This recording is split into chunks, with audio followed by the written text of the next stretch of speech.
Hey you guys, it's your girl GiGi, and I'm very excited to be announcing that this is the very first episode in a new segment that I'm doing with a very good friend of mine here on YouTube called Eddie Burton. And I'm super excited just because of the fact that, like, this is the very first time that I'm committing to a whole segment with one particular YouTuber. It's not, you know, like an ask and you shall receive where you guys ask me questions and I just answer them. This is, you know, me actually teaming up with someone and creating a whole segment about it, meaning that there are going to be multiple videos on this. So I'm very excited about that. So Eddie and I are friends for several years. We met on my former channel before this one, and Eddie and I met because we both shared a bond over the show CSI Miami, and he had done like this farewell video to the show expressing his anguish over the show being canceled, and I commented back on it and a friendship was born. So from that point on, Eddie and I had communicated and found out that we both like to watch movies, and it turned out that, like, we started this game because we would recommend movies to each other, and the point of the game is to see who can give the person the worst video and to watch and to review. And I'm pretty sure I have won every single time, with the exception of one time. The first movie he wanted me to watch was just so bad. I'm very good at finding the best in movies, but that movie was just horrible. Don't ask and I won't tell. But yeah, so we decided to start it up again after the request of asking me to do the Fuller House Evilaroo obvious video. So the movie that he asked me to start this game off with was Left Behind. It is a 2014 movie that stars Nicolas Cage and Chad Michael Murray. I will be looking down because I do have a paper full of notes. And I pulled the synopsis from Netflix because that's where I saw it. And the synopsis reads, after millions of people on Earth suddenly disappear, a pilot flying a plane stuck at 30,000 feet must find a way to ensure the passenger's survival. So when I first read the synopsis, I must admit, the synopsis made me think of the movie The Happening. If you've seen the movie, then you know that it does match the synopsis very well, minus the whole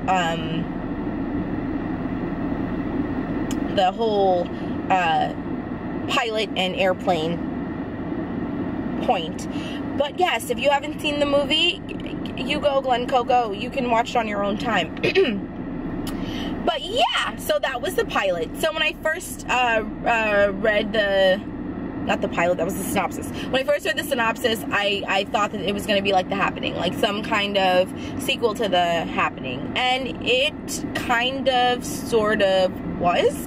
So this movie is supposed to take place in the JFK airport, which is here in Queens, New York, which is literally 15 minutes from my home. And it's about this woman who is very religious. It's not very clear if she's a Christian or if she's Catholic. But she's a very religious woman, and her religion is really pushing away her husband and her daughter. They have two children. They have a daughter who's in college, and they have a son who's like in the 5th or 6th grade. And her religion's really pushing them away. And so the father's birthday is coming up, and the daughter decides to fly in from college to surprise him. And surprise, surprise, she gets a surprise that her father is having an affair. While she's at the airport, she runs into Chad Michael Murray, who is playing the character of this very famous reporter.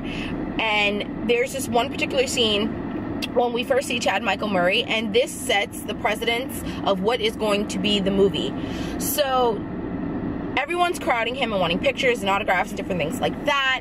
And this one woman says, do you realize that everywhere you go, some sort of disaster always happens?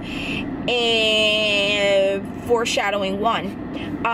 Then he's kind of like awkward, not sure how to respond, but he gives like this kind of neutral response, you know, a response that wouldn't offend her, but it also is implying, bro, I don't know, that's just my life, kind of a response. And then she gets into a religious commentary about, you know, the world and why things happen and why all these natural disasters happen. Okay, foreshadowing number 2. So after hearing the back and forth and hear this woman's speech, the daughter of the pilot, I really didn't catch her name, that's how forgettable the movie was, but she decides to speak her mind to this woman, and she actually says to this woman this speech that she had prepared herself to say to her mom.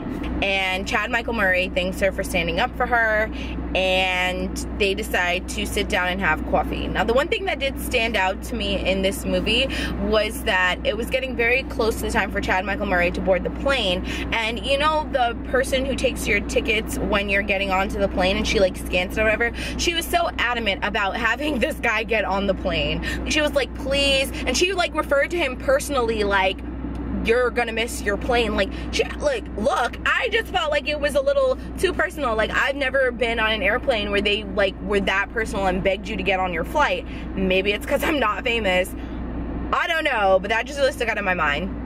So right as he's about to get on the flight, one of the guys who like cleans the airport gives his daughter the tickets to this concert in London, which was where he was set to fly, and it was 2 tickets for a particular band. I feel like it was U2, but that's when she knew what was going on for sure, and she gave the tickets to Chad Michael Murray and asked him to give it to her father. What a very compromising situation for him.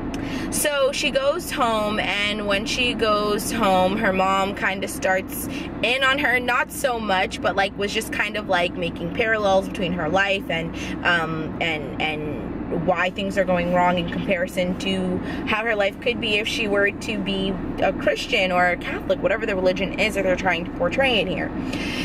And she's like, you know what, I don't want to hear it, I'm just gonna go to the mall. Her little brother begs to go with her, and she's like, fine, whatever. So Jordan Sparks is in the movie, and we know that because the camera switches to being on the plane, and we see Jordan Sparks and a couple of other people that we would recognize from other movies. And you know, Chad Michael Murray gives it to the pilot, whatever. So let's go back to the daughter and the son. They're at the mall, and you know, they're playing around or whatever, and all of a sudden she's talking to her brother, and he disappears. His clothes and all his belongings were left behind, but the brother disappeared. And then everybody and their mother started disappearing, and that was the climax, I guess, of the movie. And the rest of the movie was about trying to figure out why everybody disappeared. Now, she starts freaking out, and you know, she can't get back home, and people are like stealing stuff. Mind you, she's supposed to be living in Long Island, so she was supposed to be living in Garden City in Long Island, and she went to Roosevelt Field Mall, which is also in Long Island, but you know, we'll get into that a little bit later. And she finally gets home, and you know, her mom isn't there, and everything is gone. Like, you know, people are just disappearing.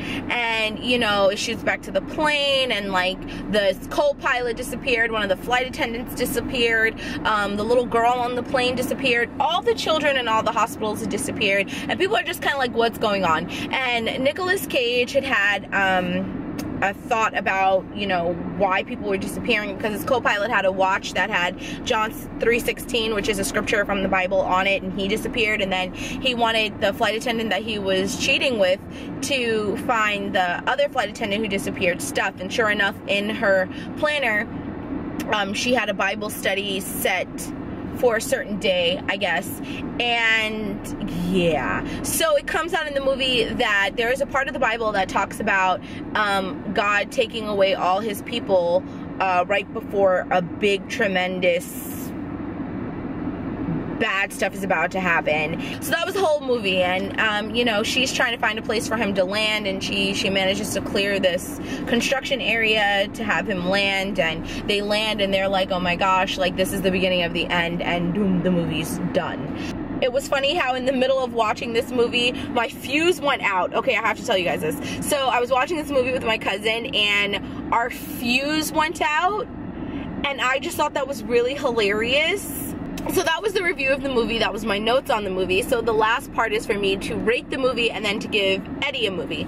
So I would say that there is no movie on the face of this planet that could be worse than The Room. But I will also say that this movie was forgettable, but it was tolerable. It was very interesting to see how things went together and how everything tied together.